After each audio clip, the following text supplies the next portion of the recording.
Welcome to Friday. It is Meet the Press Daily, and I'm Chuck Todd. We begin with more breaking news. The post office is telling states that there is a significant risk that certain voters who cast their ballot by mail could be disenfranchised in this November's election.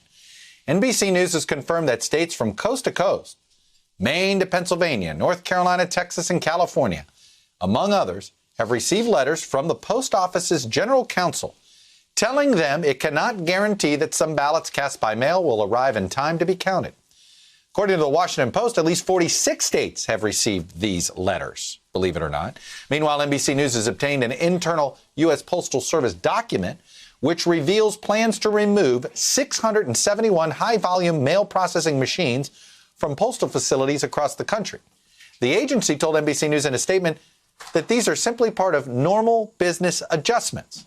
But of course, this is all happening amid escalating fears that the president and the Postmaster General, Louis DeJoy, a Trump donor and political ally, are politicizing the agency to help the Trump campaign win re-election, or at a minimum, to help him sow doubt about the results if he loses. President Trump has acknowledged he is blocking funding to the post office in an attempt to halt mail-in voting. He does not pretend it's something else. Two sources have confirmed to NBC News that DeJoy met with the president in the Oval Office last week, which means President Trump misled reporters a few days ago when he claimed he hadn't spoken to DeJoy. How often do presidents and postmaster generals have these one-on-ones and ovals in previous administrations? Just ask yourself that. We've also learned today that DeJoy has written a memo to post office staff acknowledging that recent cutbacks and restructuring measures have resulted in, quote, unintended consequences that impacted our overall service levels, although he vows the agency will be able to handle the demands of the election. And by the numbers, they should be able to handle it, and handle it quite easily. The post office processes and delivers more than 470 million pieces of mail every single day. So over 3 billion a week. And with numbers that big, it's hard to see how a few million, even 100 million of mail-in ballots would somehow overload the system over a span of a couple of weeks. Raises more question about these warning letters and the intent behind them. Are you really telling me the post office can't handle, which handles over 400 million pieces of mail a day, cannot handle an extra 120 million mail-in ballots over a month?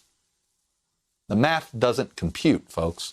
Meanwhile, Democrats in Capitol Hill have grown increasingly uneasy.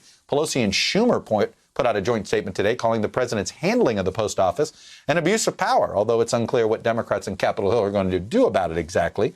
Abuse of power is one of those phrases that invokes the I word. And as the president seeks to sow doubt about mail-in voting, the White House has confirmed that President Trump and First Lady Melania Trump have requested to vote, you guessed it, by mail.